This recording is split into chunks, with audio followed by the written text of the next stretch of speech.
Hey everybody, it's Wendy. Welcome. I'm so excited that you're here today.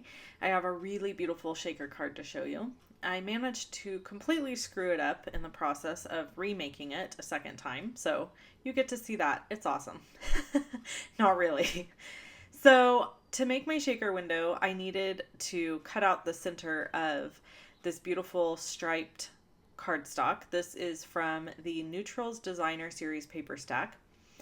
I'm lining up the edge on each side with the ½ inch mark, and then I'm looking down at the top of my trimmer at the ½ inch mark on the ruler piece that comes down. The best thing I can do to tell you to know where to cut to would probably be to put washi tape or some sort of marker so that you knew where to to slide your blade to.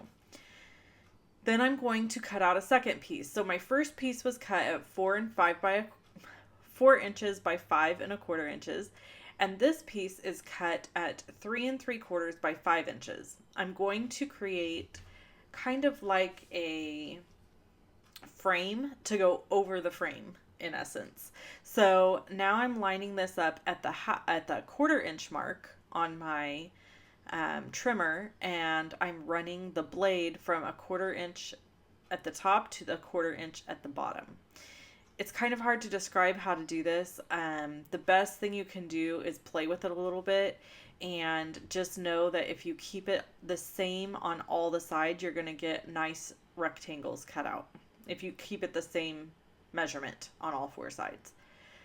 Okay, so now you can see I've created this little frame to go over the top of the bigger frame, and I started to use my fast fuse adhesive, and I quickly realized that my fast fuse adhesive was too wide. So I pulled that up and got all the adhesive off my work surface, and I decided I would use my fine tip glue pen. And this was just a great opportunity to kind of show off that fine tip glue pen because it just has so many great uses, and this is just one of them. When you've got adhesive that's just simply too thick to be used, you can use this awesome adhesive and it works perfectly.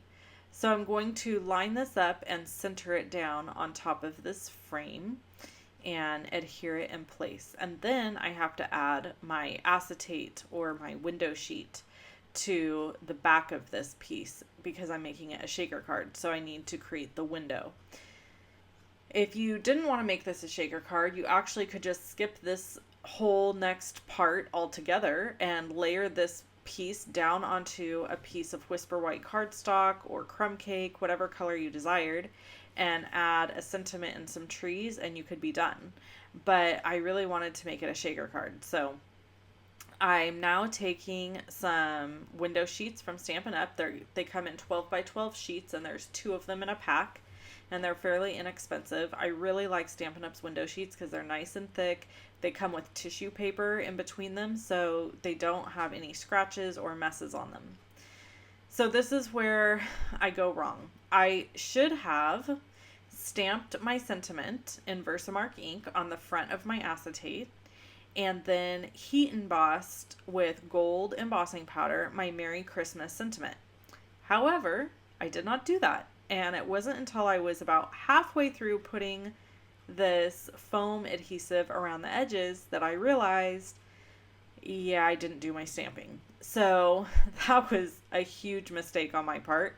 But you know what? The card ended up being cute anyway, even without the sentiment, and I can always die cut a Merry sentiment or something like that at a later point in time and add it to the front of the card.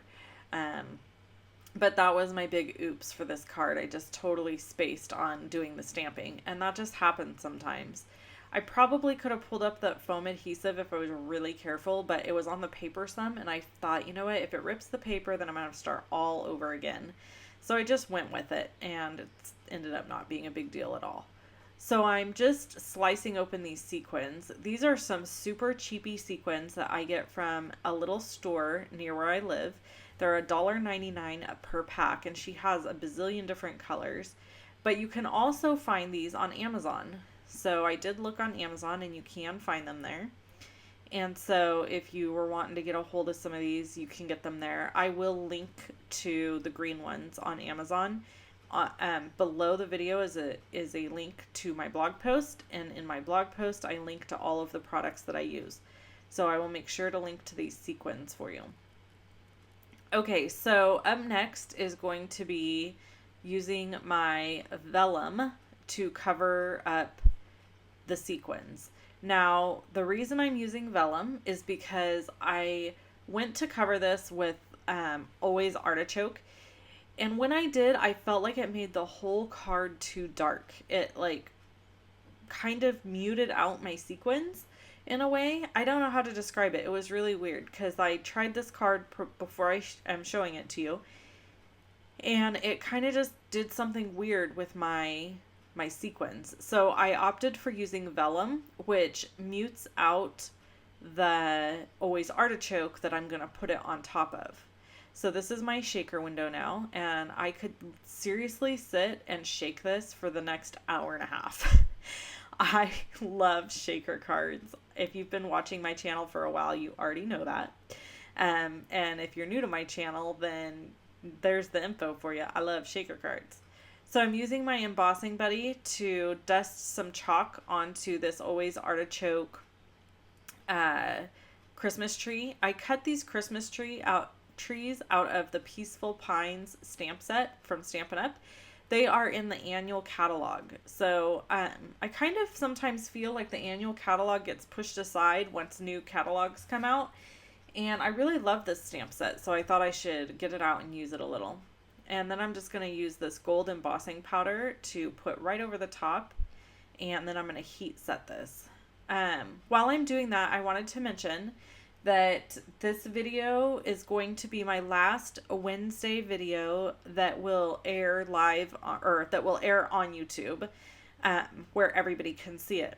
I am now going to be featuring a World of Wendy Wednesday video, if you can say that 5 times fast, or for short, Wow Wednesday. So what that will be is it will be on my email subscribers list, and they will receive it in their email directly to them, and it won't be listed here on YouTube. Now, my email subscriber list is completely free. You don't have to pay anything for that. You just have to sign up. When you sign up, you get free tutorials from me, and this is something I've wanted to do for a really long time, but I just hadn't quite figured out how to do it or gotten the timing down for it. But now it's time, and so you will be seeing one less video per week from me on YouTube, but you can catch that video by just simply becoming a subscriber to my email list. And every Wednesday, I will be sending out an email that will have an exclusive video just for my email subscribers. And I will also have any special offers I have going, plus any special offers that are happening from Stampin' Up. So I'm super excited to get that going, and next week it starts, the beginning of November.